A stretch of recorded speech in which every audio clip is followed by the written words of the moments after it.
정확하게 얘기하면 이건 아니죠. 네, 김용남 전 의원 바로 만나보겠습니다. 안녕하십니까? 네, 안녕하세요. 네, 박수 한번 드려가지고 박수요? 또 언제 만날지 모르니까 언제 전화 받고 또 가셔야 돼. 지금 전화 오면 라이브로 또 전화 받고 바로 나갈 수 있잖아요. 왔으면 좋겠네요. 그러니까 왔으면 이제는 좀 왔으면 좋겠는데, 그렇죠?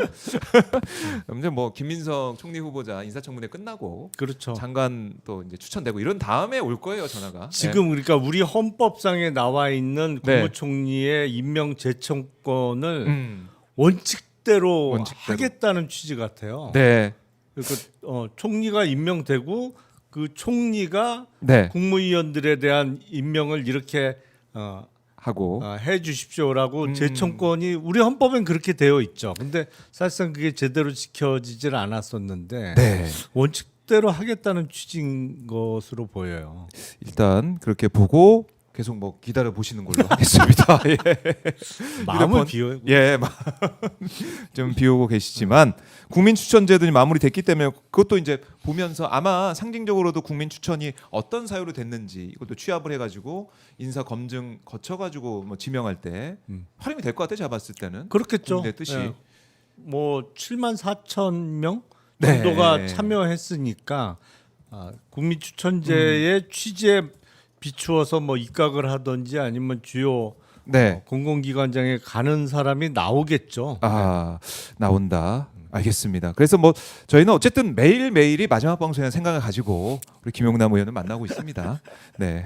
여러분도 시청자분들도 소중하게 좀 봐주시면 고맙겠습니다. 자, 코스피 오늘 오르면서 개장이 됐는데 네. 지금은 이제 파란색이 좀 보이고 있어요. 뭐 이거는 뭐 어떤가요? 이스라엘, 오늘 이란 그러니까 이 지금- 중동 충격이 좀 있는 건 사실이고 예, 예. 이 정도 선방하는 것도 좀 대단한 생각. 선방이죠. 예. 사실은 그 코스닥 지수는 네. 대선 끝나고 바로 많이 올랐잖아요. 그리고 환율도 많이 안정이 됐는데 네. 어제 오늘 조금 주식은 떨어지고 환율은 올라갔어요. 근데 거꾸로. 환율은 지금 보니까 네. 트럼프 대통령이 정말로 이란의 하메네이를 정권 교체하려고 하는 거 아니냐, 뭐 정말로 제거하려고 하는 거 아니냐라는 네. 게 제기가 되면서 그렇게 되면 커질 수가 있잖아요, 전쟁이. 그렇죠. 그 리스크 때문에 지금 환율도 좀 오르고 네. 주가는 떨어지고 있는데 뭐 그게 음. 정리가 되면 제가 지난주에 그랬나요? 지지난주에 그랬나요? 6월 달에 3천 찍을 것 같은데요. 그런 맞아요. 예, 바로, 말씀을 예, 드린 적이 3천 있는데 한다. 3천 찍는 건 시간 문제예요. 이거는 됩니다. 근데 네. 앞으로 정말 코스피 5천을 달성할 수 있느냐? 예. 그거는 개혁 과제가 얼마나 충실하게 잘 이행되느냐 그거에 따라 달렸겠죠. 네. 그래서 사실은 이스라엘하고 이란 이것만 없었으면은 3천을 저는 분명히 넘어갔을 거라고 생각하거든요. 이번 주에 찍었죠. 찍었죠. 예, 찍었는데 이번 주에 찍었습니다. 예. 이스라엘 이란 문제 때문에 지금 이 2,900선에서 지금 등락을 거듭을 하고 있습니다. 근데 김병기 원내대표, 신임 원내대표, 민주당 원내대표가 상법 먼저 해야 된다. 이 얘기를 계속 강조하고 있어요. 예. 근데 구체적으로 들여다보면 그 가장 최근에 발의된 상법 개정안 중에 네. 일부 내용은 조금 숨고르기를 할 듯한 취지를 밝혔어요. 그러니까 네. 인터뷰 기사가 오늘 아침 뭐 일간신문에 났던데 네. 상법 개정안은 통과시키는데 이른바 3% 룰이라든지 아니면 자사주의 소각 의무화는 조금 시차를 두고 할 것 같은 태도를 보였어요. 네. 뭐 그거는 하기만 하면 뭐 그쪽 방향으로 간다고 되겠다. 되면 예, 한꺼번에 못 하더라도 한꺼번에 하면 더 좋긴 하겠습니다만 네. 전국적으로는 하겠다는 취지만 확실하다면 일단 상법의 다른 내용들은 이번에 통과를 시키고 네. 나머지는 조금 그 재개 쪽에 준비할 시간을 주고 순차적으로 통과시키면 될 텐데 네. 사실은 이게 출발점입니다. 이게 끝은 아니에요. 개혁의 시작이죠. 네. 결국엔 전국적으로 회사 경영진이 주주의 이익을 침탈하는 행동을 했을 때 결국에는 법원을 통해서 손해배상을 받을 수 있느냐 없느냐가 관건이거든요. 네. 그래서 상법 개정안이 통과되고 시행된 다음에 법원에서 이거를 어떻게 해석 적용하느냐 그걸 그 보여줘야지. 문제가 큰 것이고 그 다음 또 개혁 작업은 뭐가 있냐면 이게 나쁜 행동을 했다는 걸 입증할 증거를 찾아낼 수 있어야 되잖아요. 손해를 입은 소액주주들이 네. 아니 대기업에 뭐 어디에 뭐가 들어있는 줄 알고 소송을 제기해요. 증거 확보를 할 수가 없잖아요.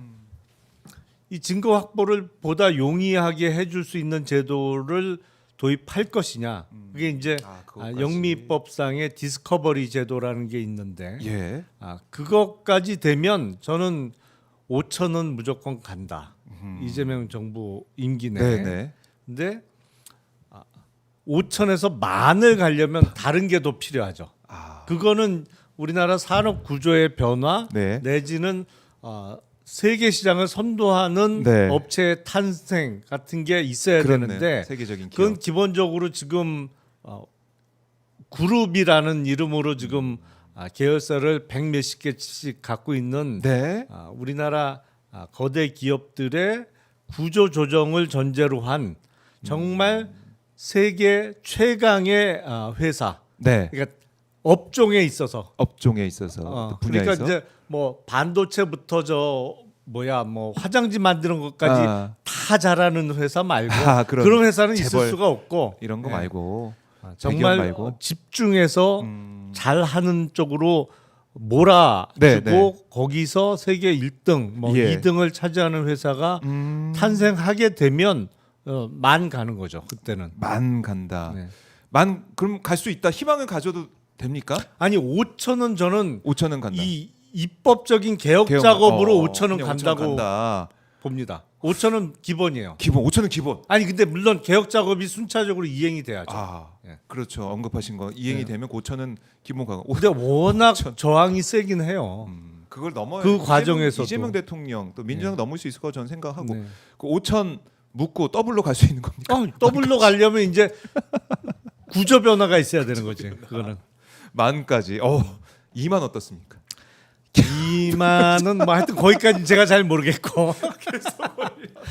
아니 네. 5천은 저는 얘기만 해도 기본. 너무 근데 기분이 좋아요. 이렇게. 5천은 기본이라고 생각을 해요. 꿈꾸는 것만 해도 5천은 기본이라고 네. 하니까 만까지도 진짜 그래도 우리가 희망을 가져볼 수 있는 부분은 만 선까지도 갈 수 있다. 만은 이제 네. 산업 정책이 더해졌을 때 그래요. 많이 가능한 거죠. 자 오늘 빨리 제목 뽑으세요. 김용남 5천은 기본 만까지 간다 해서 릴리즈 언론 보도 자료 해주시기 바랍니다.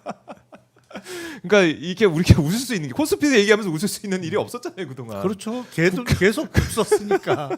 국장 탈출은 지능순이라고 했는데 이제는 복귀가 지능순. 지능순이고 예. 왜냐하면 실제로 복귀를 좀 하고 있습니까? 국장으로? 실제로 돌아오고 있죠. 오. 예. 외국인들도 이제 들어오고 있으니까 그렇죠? 외국인들은 이제 그 네. 간만 보고 있죠. 아직은- 일부 들어오긴 들어오고 있어요. 아직도 안 하지만 들어온 거예요? 예. 뭉태기 돈이 확 들어오고 있지는 않으니까. 그러면 뭉태기 돈이 들어오게 되면 이게 지금 3천 넘어서 이제 훨씬 더 갈 수 있는 그런 그럼요. 원동력이 되는 거고. 예, 예. 그래요. 희망적인 얘기를 코스피 얘기하면서 웃게 되고. 제가 보기엔 이게 개혁 작업만 순차적으로 진행되면 내년 연말까지는 4천도 가능할 것 같은데요. 너무 좋은데요. 아니, 가능해요, 충분히. 3천. 왜냐하면 왜 이런 말씀을 드리냐면 그만큼 한국 주식이 워낙 싸요. 워낙 싸구려 주식이었기 때문에 예. 이제 제값을 받기 시작하면 계속 오르는 거예요.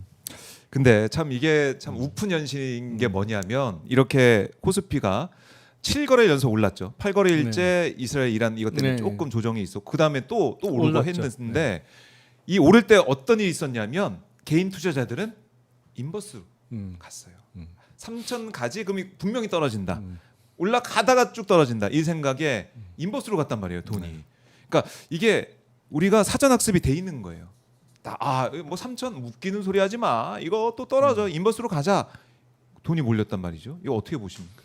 그만큼 이제 한국 주식 시장에 대한 신뢰도가 부족하죠.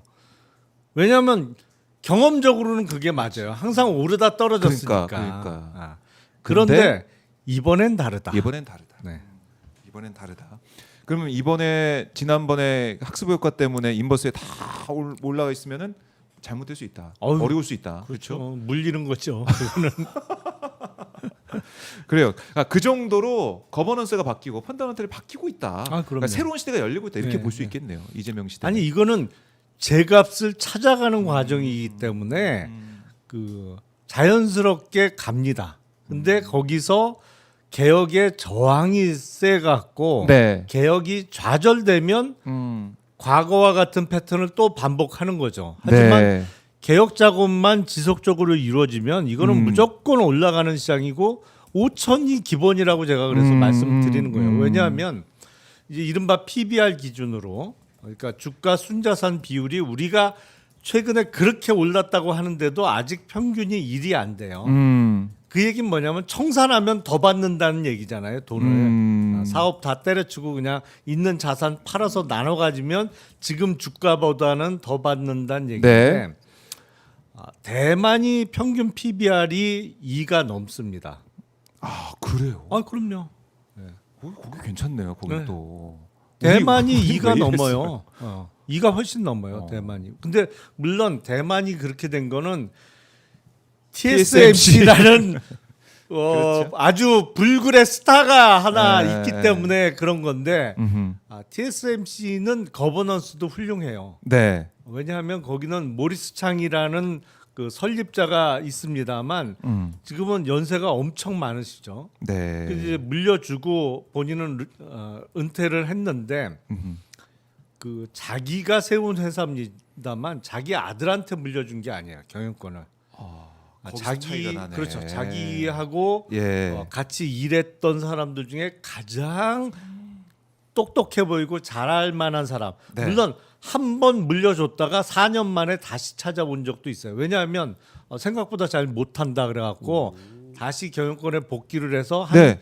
10년 넘게 다시 경영을 하다가 다른 사람이 지금 이제 CEO를 하고 있는 상황으로 제가 알고 있는데, 네. 그러니까 그런 거예요.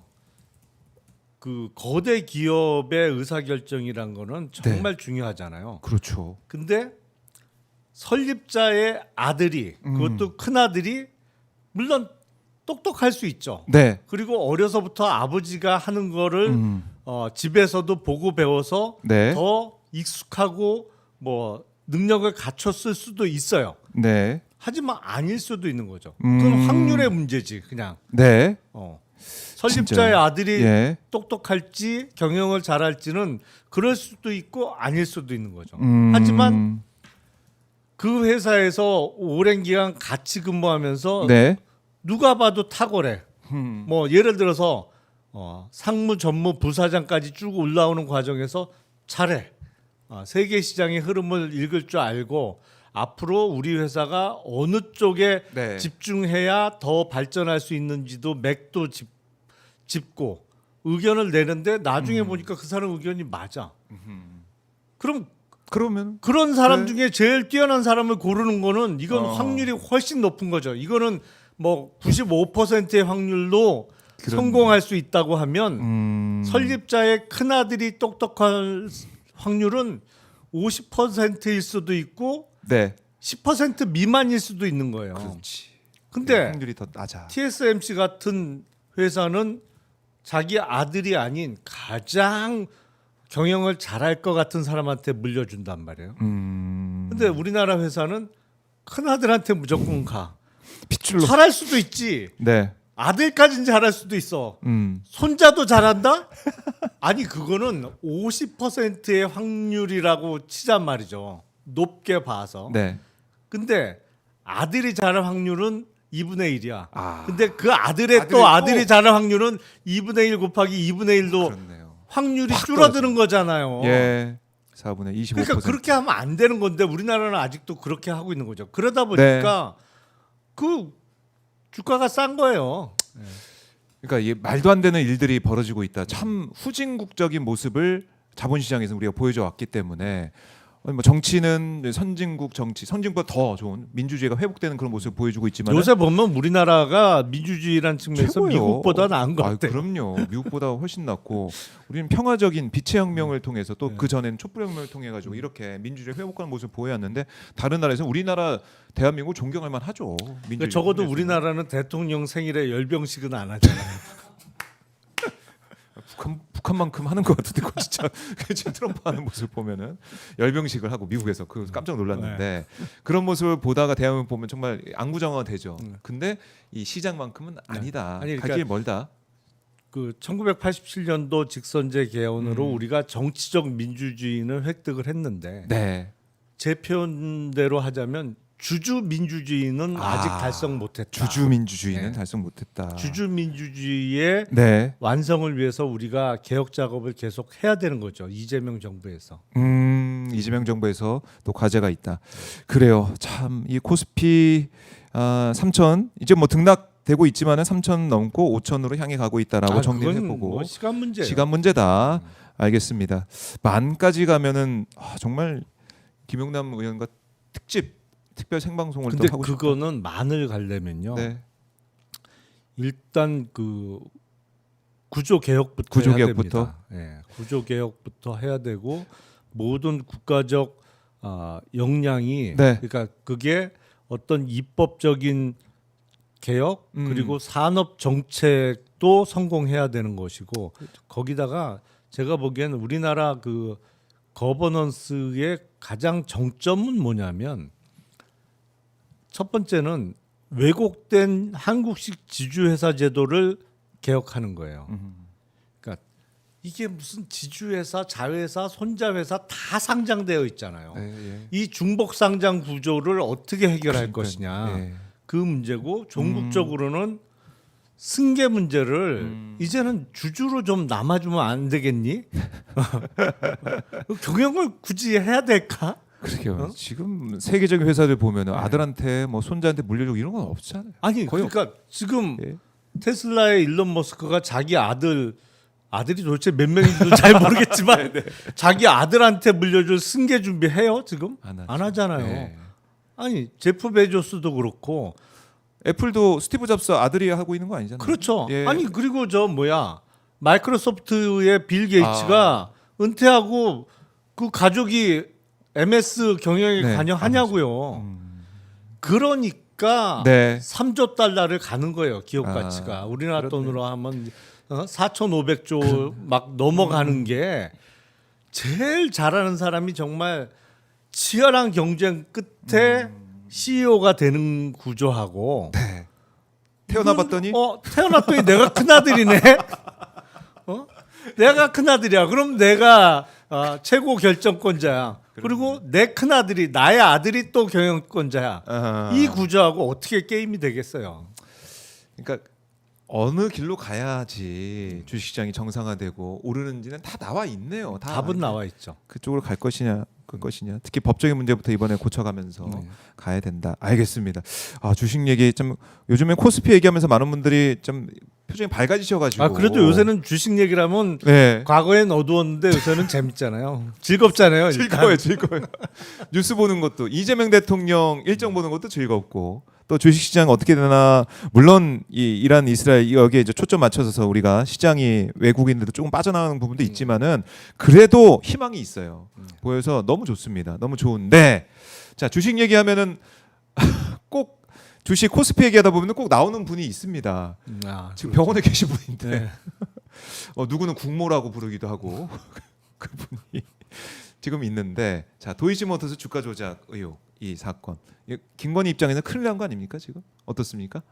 그 사건은 그 예. 전에도 사실은 그 불기소하기가 대단히 어렵고 거의 그렇죠. 불가능한 사건이었어요. 아니 그러니까 그 손모 씨 쩐주러 가는 그 손모 씨가 집행유예 그러니까 유죄 선고 받았잖아요. 네. 그걸 보면은 김건희는 바로 얘기 나오고 누가 보더라도 그걸 따로 떼어서 볼 수가 없는데 따로 떼어내서 무혐의 처분한다. 잘 모르는 사람이에요. 이 사람은 주식 잘 몰라요. 이러고 그냥 끝내버린 거 아닙니까? 말이 됩니까 근데 이게? 김건희의 역할은 단순 쩐주는 아니죠. 사실은 그 더 처음부터 공모했다고 보는 게 맞겠죠. 주가 조작에 그냥 어떤 주범 성격이 더 강하죠. 사실은. 단순히 돈만 된 건 아니고 본인도 실행에 참여를 했고 네. 어떻게 돌아가는 건지를 알고 있었으니까 그러니까 주범 중에 한 명으로 보는 게 맞을 텐데. 네. 근데 이제 말도 안 되게 무혐의를 했다가 이게 뭐 특검 수사가 곧 예정되어 있는데 그동안 안 나왔던 재수사. 육성 파일이 왜 지금 나와요, 진짜? 왜 그럴까요? 왜 그렇게 나온다고 보세요? 뭐 수백 개가 나오는데, 그러니까 이게 이 언론사 한 군데에만 나온 게 아니라 여러 군데 동시다발적으로 나왔다는 건 뭐냐면 검찰에서 준 거잖아요. 준 거잖아요, 이거를. 수백 개 녹취. 어떻습니까? 이거 어떻게 봐야 될까요? 그러니까 시점이 참 오묘합니다. 사실은 이제 최근에 저하고 차이가 좀 많이 나는 후배 검사들하고 만난 일이 있었는데 예. 검사들이 실제로 윤석열 요구를 어마어마하게 한대요. 아 그래요? 네. 윤석열 때문에 망했다. 완전히 말아먹었다. 이제 그건 맞는 말이죠. 그렇죠, 맞는 말이죠. 그러니까 당연히 아무리 와이프지만 옛날에 전직 대통령들이 자기 아들 구속되고 뭐 자기 가까운 친척 구속되는 거를 가슴은 아프지만 막지 않았잖아요. 막으면 안 되니까. 그렇죠. 막으면 법 질서가 망가지고 나라가 무너지니까 안 했던 거란 말이에요. 네. 근데 이 개념 없는 사람이 말도 안 되게 하고 거기에 또 원칙을 못 지킨 검사들이 있다 보니까 네. 망가졌어요. 그래서 요새 검사들 보면 제일 욕하는 게 1번 윤석열, 2번 심우정. 도대체 그 즉시한 걸 왜 하나냐. 저 검사들이 봐도 말이 안 되는 거야. 설명이 안 되죠. 네. 예. 근데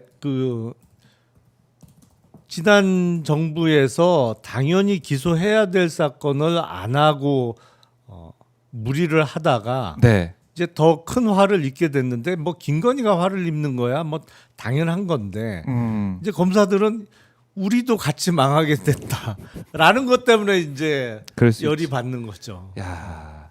그래서 저는 뭐 이걸 그냥 두고 넘어갈 수 없다. 검찰에서 해야 된다라는 차원의 또 그런 움직임이 있는 것 같기도 하고, 또 하나는 특검이 출범하기 전에 김건희를 구속을 하든 아니면 기소를 해버리면 이거 특검이 못하는 겁니까? 어떻습니까? 아니 수사를? 근데 그래도 예. 공판 관여는 특검이 넘겨받아서 하게 돼 있어요. 법률상. 그거는 예. 그래서 공소유진. 이걸 특검이 더 이제 파기 전에 수사를 더 열심히, 특검은 더 열심히 할 테니까 그러기 전에 이제 검찰 선에서 좀 이 정도로 그냥 마무리하려는 좀 꼼수가 아니야 이런 생각도 들고 저는. 아니 근데 도이치모터스는 지금 당장이라도 기소해도 되는 상황이죠. 사실은 나와 증거가 있으니까, 차고 증거가. 넘치니까 네. 바로 기소하면 결국에는 그 특검에서 기소하는 여러 가지 사건들하고 같이 재판을 받게 될 가능성이 있고, 네. 글쎄 이제 도이치모터스 사건만으로 네. 구속을 시킬 거냐? 아. 근데 뭐 구속을 못 시키라는 법은 없어요. 왜냐하면 앞서 말씀드린 대로 예. 이건 단순한 쩐주 관계가 아니고 주범이라고 봐도 무방하거든요. 그렇기 때문에 예. 도이치모터스 주가 조작 사건의 그 범인들이 주범을 비롯해서 그 많은 사람들이 너무 네. 처벌을 약하게 받았지 사실은. 아. 주가 조작의 주범인데 1심부터 집행유예를 받았잖아요. 그러니까요. 그런 경우는 거의 그것도 없거든요. 이상하다. 예. 예. 주범은 적어도 실형을 받았어야 되는데 이게 처음에 기준을 너무 낮게 잡아놨단 말이야. 말한 대로 남편이 대통령 할 때 불구속 기소되고 집행유예 받았으면 적어도 그 사건은 끝났죠. 그렇네요. 매를 벌었네. 매를 벌었죠. 네, 그렇게 볼 수 있는. 그러니까 주식에 대해서 잘 모른다, 주식 잘 모른다라고 무혐의가 됐는데 지금 나오는 육성들을 보면은 뭐 40% 수수료 그 얘기 블랙펄 그쪽에다가 주는 게 뭐 과하다는 얘기도 했다는 그 녹취 보도도 있고, 그리고 증권사 직원의 주식용 에그 얘기라던데 이거는 또 뭐예요? 주식용 에그? 에그는 그 옛날에 데이터- 그 그렇죠. 인터넷이 안 될 때 그 쓰던 거 예, 와이브로 예, 예. 쓰던 에그. 그러니까 그거를 쓰는 게 IP 예. 추적을 피하기 위해서 어. 에그를 이용해서 그거는 이제 공유기니까 예. 누가 접속했는지가 특정이 안 되잖아요. 그러니까 그 선수들이 쓰는 거예요. 이른바. 그걸 김건희 씨가 알고 있었다. 김건희 알고 본인도 선수죠. 그러니까 있었... 여러 가지 면에서 선수네. 선수의 모습을 면모를 보여준 녹취가 나오고 있다. 그래서 이제 정말 빼박이다. 이제는 아이 그럼요. 이거는 그냥 넘어갈 수 없는 상황이 됐다. 그러면 뭐 검찰의 3차 소환 시기라도 맞물린다고 하던데 김건희의 입원 딱 듣고 어떤 생각하셨어요, 의원님은? 들어 누웠구나 이제. 이제 네. 재벌 총수들이 그동안 보여왔던 뭐 그런 걸 하려고 그러나 그러니까 안 나오겠다는 취지죠. 안 나오겠다. 일각에서는 뭐 저는 또 그런 생각도 들더라고요. 샤넬백을 가방하고 뭐 신발로 바꿨다고 하니까 신데렐라 수사라는 보도가 나오자마자 입원한 거 아니겠습니까? 신발 치수 재일까봐 가서 자 신발 이 치수 발 치수 좀 재겠습니다. 이렇게 올까봐 그래서 갔는지 재면은 신발 딱 치수 맞으면은 또 빼박이니까 그래서 갔는지 모르겠지만 야 참 이 입원하는 모습을 보면서 우울증이라는 얘기를 좀 하고 있지만은 국민들 입장에서는 너무한다. 우울증은 우리 국민들이 더 지금 앓고 그렇죠. 있는데 예. 너무한다. 이게 뭡니까? 아니 그러니까 비상계엄으로 우울증 내지는 우라병에 걸린 아유, 국민이 수천만 명인데 네. 왜 자기만 입원하냐고. 같이 전 국민이 다 같이 입원해야 돼. 그러니까 뭐 한 사람이 우울증이라면? 성낸다고 왜 자기가 입원을 해요? 그럼 어떻게 해야 돼요? 입원하면은 수사가 특검 수사가 제대로 될까 이런 걱정도 하시던데 많은 분들이. 그런데 예. 예를 들어서 음. 외과적 수술로 입원을 했다. 네. 그러면 이제 기다려 줘요. 일단은 거동이 가능할 때까지. 네. 그리고 급하면 병원으로 출장 조사를 가죠. 뭐 외과적인 예를 들어서 수술. 배 째고 누워 있는 사람을 오라고 할 수는 없으니까. 그럴 수 있겠네. 예. 그런데 이게 병명이 우울증이란 말이에요. 그러니까 네. 거동에는 아무 지장이 없어요. 그리고 더군다나 극심한 우울증이라면 네. 극심한 우울증의 경우에 가장 우려되는 경우가 어떤 경우예요? 어떤 경우예요? 그러니까 우울증 때문에 네, 어떤 자해 극단적 선택을 하는 게 이제 할수 있고. 최악의 그렇죠, 케이스잖아요. 우울증 때문에 네. 그 근데 극단적 어떤 상황까지. 그런 가장 불행한 경우에 있어서 예방할 수 있는 가장 좋은 장소는 입원실이 아닙니다. 어디입니까? 1급 보안 시설이 훨씬 안전하죠. 1급 보안 시설. 네. 서울구치소 같은 데는 아. 기본적으로 거기는 벨트도 못 하게 하잖아요. 이거 멜까봐 벨트 안 준다고. 다 대비를 하고 있고 네. 거기서는. 바지도 고무줄로 돼 있어요. 거기는. 네. 정말 확실하게 대비를 할 수 있는 곳은 가장 안전한 곳이 안전한 거기에요. 곳은? 병원은 여러 가지 뭐 많아. 뭐 예. 링게로 줄도 있고 뭐 많아요. 그걸 그것이 다 위험하네요. 없앨 수는 없으니까 병원에서. 치료를 해야 되니까. 그러니까 정말 극심한 우울증이 맞다면 네. 병원보다 서울구치소가 훨씬 안전해요. 안전을 위해서라면 또 생명을 정말 그럼요. 존중하는 그게 제일 차원에서라도 중요하니까. 1급 시설에 가서 그리고 거기는 이렇게 안전을 지켜봐 보장해야 주잖아 된다. 항상. 그렇죠. 그러면은 이제 서울구치소만한 데가 없네요. 지금, 거기가 지금 보면. 최고죠. 제일 안전하죠. 그렇네요. 아니 말씀 듣고 보니까 지금 병원에 있을 때가 아니다. 그 안전을 위해서, 인권을 위해서, 또 생명을 위해서라면 진짜 1급 보안시설 가 있는 게 맞다. 그럼요. 그것도 설득력 있습니다. 예. 입원한 첫날 윤석열이 병실을 지켰다면서요. 근데 김건희가 지금 극도의 우울증에 빠진 제일 큰 원인이 뭐겠어요? 가만히나 있지. 그 되지도 않을 비상계엄 선포해 갖고 퍼스트 레이디 하다가 졸지에 이게 뭐야? 소환당한 처지 때문에 지금 우울해진 건데. 그럴 수 있겠네. 그 극심한 우울증의 가장 큰 원인 제공자가 자꾸 맞다. 옆에 붙어 있으면 더 심해지지 않겠어요, 병세가? 그래서 떨어지시려고. 그렇지. 분리수용해야지. 이렇게. 안 보이게. 그래요. 그런데 우울증 뭐 서정우 변호사는 김건희가 평소에 우울증 약을 먹었다, 건강에 안 좋다 뭐 이런 얘기도 좀 하고 있던데.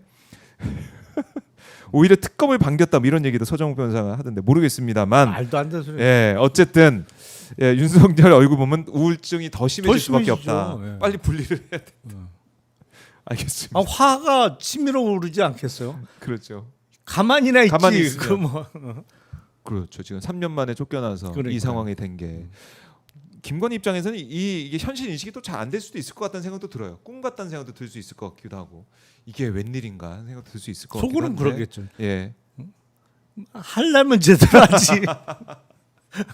아, 그럴 수 있겠고.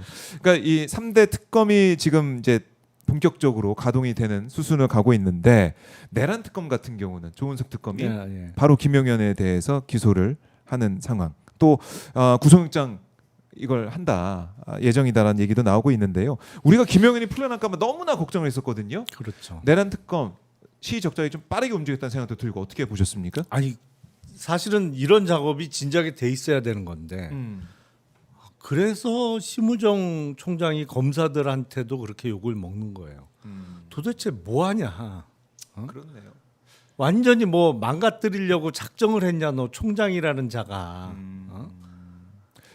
그러니까 이게 6개월, 그러니까 6개월 지나면은 풀려난다는 거 검사들 다 알고 있죠. 다 알죠. 그건 기본이죠. 그러니까 이게 오버랩이 되는 게 구속 기간, 날 시간 그때랑 좀 오버랩 된다는 느낌도 들고 그때도 어떻게 보면 꼼수를 부려가지고 풀려났잖아요. 윤석열이. 그렇죠. 근데 이번에도 6개월 만에 이 재판이 안 끝난다는 것을 재판 진행되면 다 아는데 아무런 대비라는 그냥 멀뚱멀뚱 보고 있었다. 그러니까 또 풀어주기 열심히 한 거 아니냐? 사실은 풀어주기 위해서 예. 계속 해방을 놀고 있던 거로밖에 안 보이죠. 아, 예.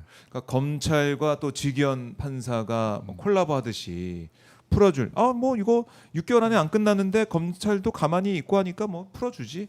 뭐 나중에 욕 먹을 수 있으니까 조건부 석방이라고 보석이라고 그 얘기만 좀 해주지. 이렇게 그냥 넘기려는 거 했었는데. 그것도 손발이 안 맞잖아요. 그게 손발이 김용현은 야 내가 왜 보석이야? 구속 취소지. 이런 거 여름만 있잖아요. 버티면은 여름만 버티면 그냥 나가는데 그 얘기를 했어서 이제 내가 윤석열 만날 수 있다 이런 생각 김용현이 했을 수도 있는데 그걸 내란 특검이 막아섰다. 막을 수 있는 거죠? 어떻게 보십니까? 요게 근데 예. 시간이 워낙 며칠 안 남아서 어, 이 될까 모르겠어요. 예. 그래요? 예. 지금 19일, 26일까지인데 시간 26일 일주일인데 딱. 그러니까요. 어려울 수 있다 시간 때문에. 아니 이거 시간이 네. 뭐 한 열흘만 더 있으면 뭐 충분하다고 보이는데 이게 시간이 워낙 며칠 안 남아서 네. 예. 이게 특검이 절차를 진행하고 영장을 얘기를 하고 하면은 바로바로 하면은 일주일 안에 될 수 있는 거 아닙니까? 아니 그렇긴 하죠. 네. 예. 그렇긴 근데 한데. 그게 지금 어, 특검이 아직은 정식 출범을 못 했잖아요. 네. 그러니까 정식 출범을 해야 네. 수사 기록을 다 넘겨받는단 말이에요. 특수본에서. 어. 그래서 예. 근데 지금 특검보도 아직 내란 특검의 경우에는 안 정해졌고 네. 파견 검사도 아직 안 와 있잖아요. 이거 명단이나 뭐 이런 작업을 지금 그 대검에서 하고 있을 거라고 보이는데 네. 이게 얼마나 빨리 돼서 다음 주 중으로 다 끝내야 되잖아요. 그게. 그렇죠. 특검이 출범, 야 기록 네. 내놔. 기록 받아서 영장 쳐서 그 기록하고 같이 법원에 접수를 시켜야 되는데 시간이 아슬아슬할 것 같은데요. 그럼 이걸 결정을 직위원 판사가 또 하는 건가요? 아니죠. 영장 이 영장 판사가 하는 건데 네. 그 판사는 다르다고 하더라도 시간적인 면에서도 네. 참 촉박하다. 그러면은 혹시나 만에 하나 김용현이 풀려난다. 26일에 도가돼서 풀려난다. 그러면 윤석열 만날 수 있고 마음대로 다닐 수 있는 거잖아요. 아니 그러니까 뭐 별건으로 다시 구속영장을 나중에 그때 칠 또 수도 있는 거죠. 있는데 예, 잠깐 풀려났다가 잠깐 풀려났다가 들어올 수도 있고. 참. 야, 이것도 이제 손에 땀을 쥐게 네. 합니다. 예? 조마조마합니다 이것도. 그냥 이 내란이 끝나지 않았다는 얘기는 계속 하게 되고 김용현만 문제가 아니라 줄줄이 나올 그렇죠. 대기를 하고 있는 거 아니겠습니까? 예, 예. 여기에도 이렇게 내란 특검처럼 강하게 대응을 해야 된다. 그럼요. 예. 아니 일단 내란 주범들이 나와서 활개친다는 게 말이 안 되는 상황이잖아요. 그렇죠. 그런 나라가 어디 있어요 세상에. 그걸 막아야 되고. 그러니까 윤석열이 좀 풀려나 있다 보니까 내란 수계와 내란 주요 임무 종사자가 만나가지고 뭔가 또 증거인멸 할 수 있는 게 아니냐 이런 염려가 되는 것이고, 윤석열은 경찰이 지금 3차 소환 통보까지 했는데 안 나온 거 아니겠습니까? 그렇죠. 최후 통첩에 들어가 있는데 체포영장 발부가 될 걸로 보세요? 이거는 아니 당연히 칠 수 있는 상황이죠. 칠 수 있다. 네, 3차까지 했기 때문에. 네, 경찰에서 지금이라도 바로 칠 수 있는데 네. 칠지 아니면 특검에다가 넘길지 뭐 어떨지 좀 봐야겠죠. 일단 봐야 된다. 네. 그러니까 윤석열이 체포가 되고 인신이 그러니까 신병이 확보가 되는 게 또 급선무한 생각이 듭니다. 이렇게 좀 며칠 여유가 생긴다고 하면 만약에 아, 그럼요. 김용의 입장에서는 네. 만난다고 해서 못 막잖아요. 풀려나 있으면은 윤석열 풀려나 그렇죠. 있으면 어떤 조건이 붙어 있는 게 아니니까. 석방이 아니니까. 예. 이거 웬일입니까 진짜. 김용현이 풀려날 거는 아무도 생각 못했었는데 제가 초반에는. 그 만나갖고 야 어디서 예. 장난감 총이라도 구해서 다시 너하고 나하고 다시 한번 막 가보자. 그럴 것 같아요. 아, 다시 한번 해보자. 끝까지 한번 해보자. 이런 생각. 그러니까 이번에 재판 받으러 윤석열이 나올 때 재판 받고 나갈 때 그런 모습 보였잖아요. 기자들이 질문하니까 아 좀 비키라고. 저쪽에 우리 지지자들 나와 있는데 그런 거 보면서 와 정말 대단하다. 저는 이 국민들의 알 권리를 위해서 기자들이 질문하는 것도 치워버리고 내 지지자들 나 보여줘야 돼. 내 모습 보여줘야 돼. 그런 거 보니까 또 어떤 유튜버의 침체에 있어서 아 다시 한번 뒤집을 수 있다 이런 생각도 하는 게 아닌지. 아니 좀 그러니까 걱정이 들어요. 지금도 자신을 지지하는 국민들이 압도적으로 많다고 생각한다는 거 아니에요. 네. 이건 좀 막아야 된다. 빠르게 좀 진행이 됐으면 좋겠다라는 생각을 다시 한번 하게 됩니다. 그리고 비아폰을 김건희가 썼다는 거 이것도 좀 드러나고 있는데 비아폰 쓴 시점도 그렇고 비아폰을 가지고 수석한테 전화를 했다는 것도 그렇고 이건 그동안 우리가 못 봤던 그런 사안이죠. 그렇죠. 사실은 예? 영부인이 딴 사람도 아니고 민정수석과 비아폰을 통해서 통화를 한다. 이게 상상이 잘 안 되는 그림이죠. 사실은. 그러니까 그동안 수석과도 비아폰을 통해서 수석도 그렇고 비아폰을 가지고 있는 사람들 중에 김건희와 통화할 수 있는 사람이 더 누구였겠느냐 이것도 하나하나 들여다봐야겠네요. 네, 비아폰이 네, 누구한테까지 뚫려 있었느냐 이것도. 그러니까 참 민정수석이라는 자리가 네. 사실은 대통령의 와이프에 대해서도 워닝을 줄 수 있어야 되는 자리인데 그렇잖아요. 예, 그러니까 민정수석. 친척 관리도 민정수석실의 업무니까 네. 그 가장 가까운 인척인 배우자도 민정수석이 뭐 예를 들어서 이런 거죠. 그 사람 안 좋은 사람이니까 조금 안 만나시는 게 관리하세요. 좋겠습니다. 뭐 예. 연락이 와도 안 받는 게 좋겠습니다. 이런 식의 워닝을 해야 된다는 거죠. 예를 들어서 그 건진 법사라는 사람하고 만나지 마세요. 뭐 이런 식의 얘기를 할 수 있어야 네. 정화가 되고 이게 팽팽한 그렇게- 긴장감 속에 예. 그 청와대 생활을 할 수 있는 건데 이건 뭐 내 사건 좀 해결해 봐 그러면 뭐 이렇게 돌아가면 안 되는 거지 이게. 그리고 그 결과가 네. 결국 이 검사들의 휴대폰 반납 조사, 네. 출장 조사 그 결과로 나오고 무혐의까지 가다 보니까 김건희가 또 자신의 의혹에 대해서 다 조율해가지고 수사받고 나온 거 아니에요? 네. 조사받고 그런 생각도 들고 이것도 참 이상하다. 이제 밝혀야 될 게 너무 많아요. 너무 많아서 다들 그런 말씀 하시더라고요. 김건희 빨리 회복하길 바란다. 건강 빨리 회복하길 바란다. 그런 또 말씀도 하세요. 예. 그럼 우울증 뭐그 아산병원에 있으면 회복이 되나요? 조금 환경을 바꿔줘야 되지. 오히려 네. 거기 있는다고 회복되는 건 아니다. 왜냐하면 이렇게 예. 우울할 때 막 그 새로운 환경에 적응하느냐고 정신이 없어. 그러면 우울할 틈이 없잖아요. 그렇죠. 그런 게 더 효과적일 것 같은데. 효과적이다. 1급 보안 시설에 가면은 우울증도 해결이 되고 예, 예. 그리고 안전하기도 하고. 그렇죠. 그렇네요. 두루두루 좋은 그럼 장소가 될 수 있다. 김건희. 벨트도 안 주는데. 예, 알겠습니다. 이렇게 정리를 또 해보도록 하고, 자 이번에 이재명 대통령 G7 정상 외교 좀 뉴스 팔로우 하셨을 텐데 좀 느끼는 바도 있으실 것 같고 어떻게 좀 평가하십니까? 일단 실용 외교다라는 아. 생각이 들어요. 실용 외교. 그러니까 지난 윤석열 정부 때는 대통령의 해외 순방과 관련한 예산이 당연히 책정이 돼 있죠. 그게 1년에 한 450억이 좀 넘는 돈이었던 거로 제가 기억을 하는데 네. 그걸 순식간에 다 써버렸잖아요. 그렇죠. 그래갖고 예비비해서 엄청 갖다 썼단 말이에요. 네. 어렵죠. 근데 지금은 캐나다가 사실은 꽤 멀죠. 네. 근데 1박 3일 그 여정이었잖아요. 그 얘기는 뭐냐면 이게 가고 오는 비행기에서 때우고 네. 정작 거기서 호텔에서 숙소에서 묵은 거는 하루밖에 안 되는 거잖아요. 1박 3일. 예. 이게 강행군. 사실 피곤하죠. 그 엄청 피곤하지만 시차도 있고. 그렇게 되면 쓸데없는 순방 비용은 안 들어간단 말이죠. 아니 그리고 회의 그렇네. 끝나면 그 다음에는 할 게 없잖아요. 정상들도 다 돌아가. 네. 사실은 회의 시작과 끝 외에는 있을 필요는 없는데 그래도 보통 보면 하루 이틀 이게 사실상 좀 거기 구경거리를 찾아서 시간을 좀 더 보내고 오는 경우가 많았단 말이에요. 뭐 동포들도 만나고 예. 그러고. 근데 이번 순방은 완전히 그 비즈니스 트립이었어요. 그러니까. 예.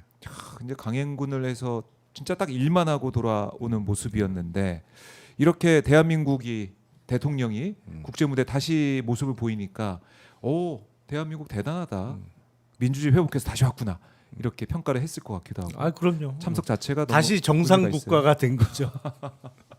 정말 정상적인 국가가 됐구나 이런 생각을 할 수 있고 또 김혜경 여사도 이제 한복을 입고 참석한 그 행사 모습 이런 것도 많이 좀 보도가 되고 사진 찍자는 사람도 많았다고 하고 그러니까 이 우리 국격에 올라가는 그런 느낌이 이번에 실질적으로 좀 느껴지는 것 같았어요. 아 그렇죠. 네. 퍼스트 레이디가 대통령보다 앞서가든지 아니면 대통령은 이렇게 변방에 쓰고 예. 본인이 가운데 찍힌 사진이 대통령실에서 이렇게 예, 쫙 풀대고. 풀리는 이런 건 없었잖아요. 적어도 그러니까 지극히 정상적인 우리가 바라던 해외 순방의 모습이었다. 그렇게 생각됩니다. 그 자체로도 네. 그 모습이었다. 그리고 3년 전의 모습이 계속 비교가 돼서 네. 방송에도 나오는 게 뭐냐면 윤석열은 딱 1호기 전용기 타고 딱 가면서 기자들 만나서 한 얘기가 맥주 하셨어요? 뭐 이런 맥주 이게 왜? 자기는 뭐 위스키 마셨다고 그 얘기하고 싶어서 그랬나?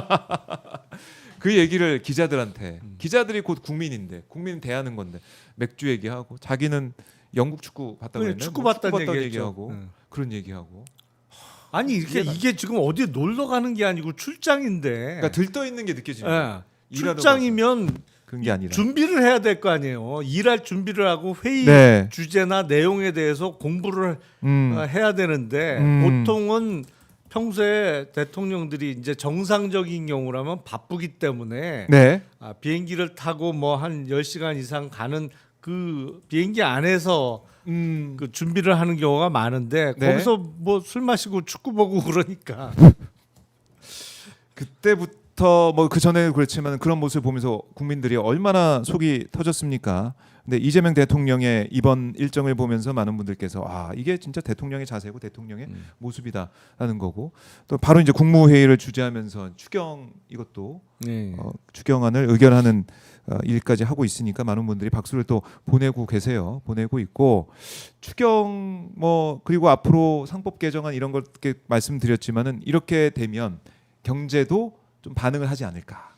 지금 이미 예. 조금 살아나고 있는 것 같아요. 살아나고 있는 것 같아요. 예. 그러니까 저희가 좀 느끼고 있는 게 식당이나 뭐 술집 이런 데 가도 손님이 그래도 많아졌어요. 예. 뭐 어렵긴 마찬가지라고 할 수 있겠지만은 그래도 분위기 자체가 좀 달라졌다. 아니 달라졌죠. 예. 이제 다만 바닥 경기에 있어서 가장 직접적으로 영향을 미치는 게 이른바 건설 경기거든요. 네. 그거는 아직까지는 그 살아났다고 보기는 어려울 것 같아요. 근데 건설 경기가 왜냐하면 일단 그 고용 인원이 많고 네. 그리고 그게 바로바로 소비와 직결되는 그 성향이 강하죠. 왜냐하면 이게 그 소득이 좀 적은 분들은 네. 그 들어오면 쓸 수밖에 없는 구조잖아요. 근데 사실은 그렇죠. 그러다 보니까 소비하고 직결되는 부분이 많은데 이 건설 경기를 어떻게 풀어 나갈 것이냐. 과연 근데 그거를 푸는 과정에서 다시 부동산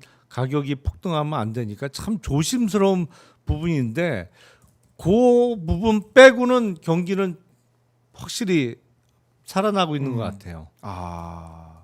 그것만 좀 잘 원활하게 된다 그러면 우리 경기가 더 활성화되고 살아날 것이다. 아마 그런 면에서 이제 추경 여러 가지 편성 문제도 들여다보고 있다라는 생각이 듭니다. 근데 이 추경이 이제 넘어오게 되면 국회에서 또 얼마나 협조를 해줄 것이냐. 아마 또 인사 문제 이런 것과 엮어서 또 법사위원장 문제까지 엮어가지고 국민의힘이 강하게 저항할 것 같은데 좀 걱정입니다. 그래서 국민의힘에 어떻게 보면은 목리 아니면은 저항 이런 것들 어떻게 돌파를 해야 될까요? 사실 우리나라는 예. 국회 상임위 배분과 관련해서 정해진 원칙이 없잖아요. 그렇죠. 예. 예를 들어서 뭐 무슨 위원회는 여당이 한다, 야당이 한다, 아니면 무슨 위원회는 어느 당이 한다는 게 정해진 게 없어요. 법으로 정해진 게 없죠. 예. 근데 그 많은 경우에는 네. 어떻게 하냐면 선거를 이긴 당이 상임위원회를 독식하는 나라도 많습니다. 미국 같은. 왜냐하면 예. 그게 책임 정치의 실현이라고 보는 거죠. 예. 선거를 이겼어? 예. 다수당이야? 그럼 니들이 맡아서 해봐.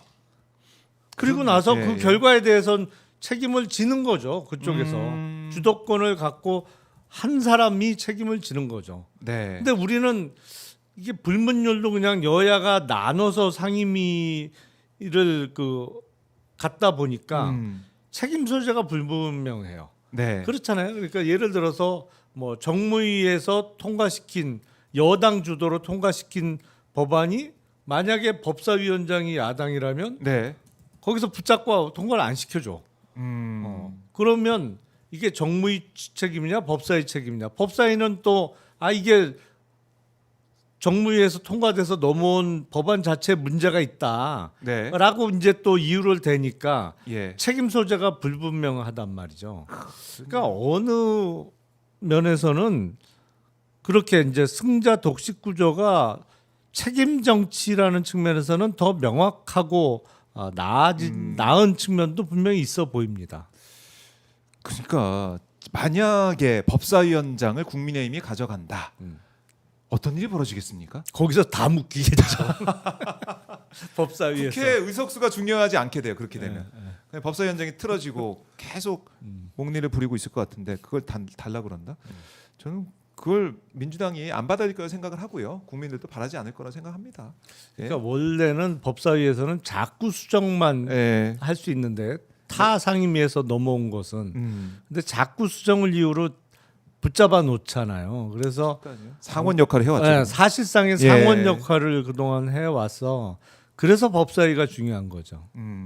절대 안 된다. 법사위 중요한 법사위는 지켜야 된다라고 언급을 해주셨는데 국민의힘 입장에서는 아무래도 내부가 너무 시끄럽다 보니까 계속해서 민주당 흔들기, 민주당 공격, 이재명 정부 공격을 더 열심히 할 것 같다는 생각도 드는데 국민의힘의 이번에 송원석 원내대표 선출은 좀 어떻게 보셨습니까? 아니 그러니까 어느 정도는 예상된 결과죠. 뭐 그렇게 될 수밖에 없는 구조예요. 지금 뭐 친한계라고 불리는 사람들이 얼마 안 되기 때문에 몇 명 안 되고 그리고 특별한 구심점은 네. 원내에서는 적어도 없는 거고. 그러니까 친한계가 당연히 이제 한동훈 전 대표가 중심인데 원외 인사고 현역 국회의원은 아니잖아요. 네. 나머지 현역 국회의원 중에는 이른바 좌장이라고 할 만한 사람이 물론 저 육선 의원도 있긴 합니다만 조경태 의원이 제 좌장. 기억에는 4선까지는 민주당에서 했죠. 네.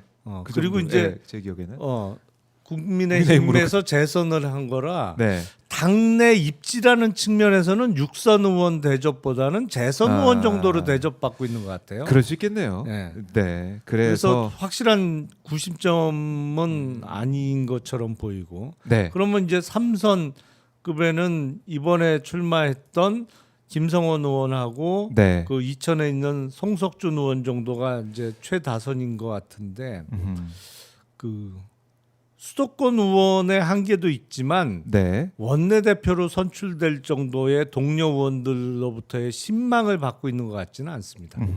그러다 보니까 그래도 뭐 기재부 2차관 출신인 송원석 의원이 뽑힐 거는 뻔히 예상이 됐었죠. 그러니까 1차에서 그냥 끝나 버렸습니다. 결선도 안 가고 예순표를 받아서 끝나 버렸는데 송원석 의원, 권성동 의원보단 낫지 않겠느냐 이런 얘기도 있는데 어떻습니까? 송원석 의원이 예. 이제 기재부 출신이고 관료 생활을 오래 했죠. 아. 그리고 제가 현역 의원 할 때 예산실장을 그때 하고 있었거든요. 아. 그래서 그때부터 알아요. 아하, 아. 근데 대화가 될까? 이 지역구가 TK잖아요. 예. 자기 지역구의 한계를 벗어나지는 못할 것 같아요. 그러니까 왜냐하면 예. 아니 국회의원은 이제 자기 지역구에서 다음에 자기가 또 선출되느냐가 제일 중요한 문제인데 그렇. 개인적으로는 지역구에서는 막 싸우면 잘한다고 하고 협상하고 서로 양보하고 그러면 왜 그거밖에 못하냐고 막 그런 사람이 많아. 그러면 아무래도 거기에 묶일 수밖에 없거든요. 아, 특히 이제 원내대표를 맡은 입장이다 보니까 또 강하게 싸워주고 이런 뭐 이 의견을 내는 사람들이 지역에서 많을 것이다. 네. 다시 또 그 지역에서 하려면은 열심히 싸울 수밖에 없다 이런 생각도 들고. 그러니까 그게 국힘하고 지금 민주당과의 차이예요. 송원석 의원은 누가 뭐래도 국힘 초강세 지역인 경북 지역구잖아요. 네. 민주당의 원내대표는 서울 동작구예요. 아. 김병기 의원의 지역구는 동작구에. 그렇죠. 동작입니다. 그러니까 민주당은 점점 수도권 중심 정당이 돼가고 있는 거고 국힘은 누가 뭐래도 TK 중심 정당이 점점 더 심해지고 있는 거예요. 네. 그러니까 전국 선거를 이기기가 점점 어려워지는 거예요. 국힘은. 그렇네요. 계속해서 그렇게 갈 수밖에 없다. 이 경북 김천의 송원석 의원 같은 경우, 여기 김천도 어쨌든 김문수 후보가 앞섰던 지역이다 보니까 그럼요. 네. 여기서 협상보다는 어떻게 보면 야당 투쟁 여기에 더 공을 들이는 목소리가 나올 수 있다. 그렇네요. 그렇고 그럼 국민의힘이 뭐 이른바 대여 투쟁을 한다 그러면 국민의힘이 똘똘 뭉쳐서 그야말로 외부에서의 어떤 위력이나 그런 압력을 이겨내고 똘똘 뭉쳐 있을 수 있을 것이냐 이것도 좀 봐야 될 것 같은데. 그렇게 안 될 거예요. 그래요. 네. 흔들릴 수밖에 없다. 다 각자 도생이고 네. 기본적으로 똘똘 뭉칠 때는 똘똘 뭉칠 명분과 동기가 필요한데 그게 없어요. 사실은. 구심점을. 네. 똘똘 뭉쳐서 뭘 할 건데 그러면 똘똘 뭉쳐서 다음엔 우리가 기필코 정권을 되찾아오자 네. 라는 건 그냥 하는 얘기고 의원 각자 입장에선 야 종국전은 내가 다음 총선에 또 당선되는 게 제일 궁극적인 목표고 네. 내가 돼야지. 낙선하더라도 내가 속한 정당이 여당이 되는 게 좋아 아니면 야당을 계속하더라도 내가 계속 당선되는 게 좋아. 그러면 당연히 후자를 선택한단 말이에요. 기본적으로. 그렇네. 그래서 그렇게 똘똘 뭉칠 만한 그 동기부여가 안 될 거예요. 그렇군요. 그래서 전당대회도 거치면서 뭐 당권이 어떻게 가는지도 봐야겠지만 일단 국민의힘이 똘똘 뭉치기 어려운 상황에서 또 외부에 홍준표, 뭐 이준석 계속 흔들죠. 흔들 것 같고 하와이에서 돌아올 때 많은 기자들 저희도 오마이TV도 그 현장을 보여드렸지만은 주목을 했단 말입니다. 하와이 하와이 한 달 살기 마치고 온 홍준표 모습은 어떻게 보셨습니까? 뭐 정계 은퇴는 그냥 빈말이라는 게 그 사실상 증명됐다고 보고 예. 정계 은퇴 절대 아니에요. 절대 아니에요. 근데 다만 바로 지금 복귀할 수는 없죠. 지금은 할 게 없죠. 소속 정당도 없어요. 네. 탈당한 상태이기 때문에. 근데 홍준표 전 시장 입장에서는 국힘이 완전히 망가져야 되는 거예요. 그러기 위해서는 어떻게 할 거냐? 제 예상으로는 아마도 홍준표, 이준석 결국엔 뭐 명태균하고 같이 이렇게 어울리던 사람들인데 홍준표, 이준석 두 사람이 손을 잡고 아마 TK를 공략하려고 하지 않겠느냐라는 생각이 들어요.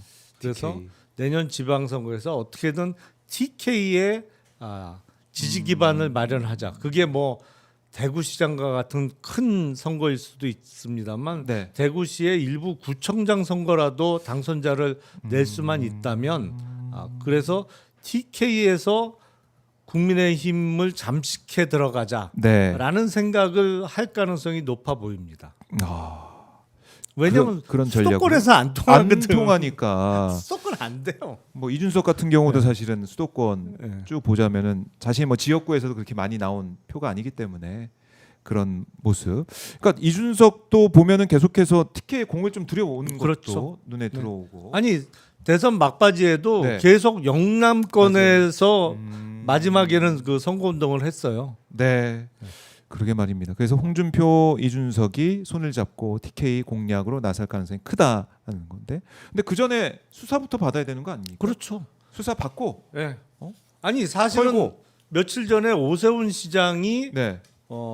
김용태 비대위원장, 김재섭 의원, 네. 이준석 의원 불러서 불러서, 밥을 먹었다는 예. 거잖아요. 근데 사실은 제가 보기에는 오세훈 시장하고 이준석 의원은 만나면 안 돼요. 명태균 관련해서 수사받아야 될 사람들이잖아, 둘 다.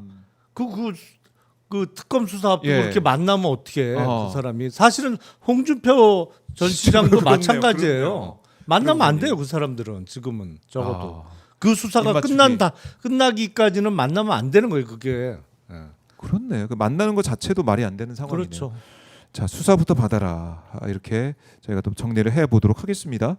자, 전화 안 왔냐는 댓글이 계속 올라오는데 저희 방송 중에 전화 안 오셨습니다. 예. 멀쩡해요 전화기. 예. 전화 잘 되는지 전화 잘 오는지도 체크 계속 하시고 좀 중요한 전화 못 받으면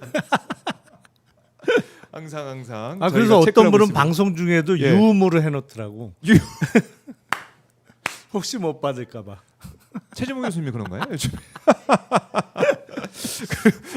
방송 벨이 울려. 알겠습니다. 중요한 시기입니다. 전화를 꼭 받아야 되는 시기. 우리 김용태 의원이 유음해놔도 제가 양해하겠습니다. 예. 소리 켜두셔도 됩니다. 아니 무음으로 해놓고 계속 쳐다보고 있을게요. 알겠습니다. 자, 그래도 대선 이후에 방송하면은 대선 전과 대선 이후가 아마 저희가 방송 화면 비교해 보시면은 이제 표정이 다 밝아지셨어요. 아유, 게스트분들이. 그럼요. 예. 그래도 희망이 보이니까. 예. 아니 달라지고 극도의 있으니까. 혼란을 겪었잖아요. 예. 정말. 극도의 혼란을 겪고 뭐 원달러 환율은 네. 사실 한때 1,480원까지 올라갔었고 아찔했습니다. 주식은 계속 미끄러져 내려가고 네. 사실은 그러다가 예. 대선이 확정되고 나서 음. 조금 반등하기 시작했죠. 그러니까 4월이 최저점이었던 것 같아요. 제 기억에 그때가 2,200, 2,300 맞아요. 그랬다가 관세 얘기도 있어요. 예. 예. 뭐 관세까지 겹치는 겹쳐서 바람에 예. 2,200대까지 떨어졌다가 조금 이제 대선 일정이 4월 4일 날 탄핵 선고돼서 네. 확정되고 나서부터는 조금씩 오르다가 이제 대선 끝난 다음에 확 올랐죠. 그걸 이제 보고 있습니다. 저희 시청자분들도 너무나 희망을 가지고 함께하고 계신데 김용현 건이 좀 빠르게 좀 해결이 돼야 더 우리가 활짝 웃을 수 그러니까 있는데요. 아직 아직 멀었어요. 워낙 극도의 혼란상이 있었기 때문에 네. 일거에 다 혼란이 해소되지는 않았고 그런 게 이제 잔불까지가 좀 남아 있는 거죠. 이제 열심히 돌아다니면서 꺼야 되는 잔불이 아직 네. 꽤 많이 남아 있죠. 알겠습니다. 자, 김용남 의원님 오늘 말씀 저희가 잘 들었고요. 전화 올 때까지 저희 방송 계속됩니다. 전화 올 때까지. 평생 할 거.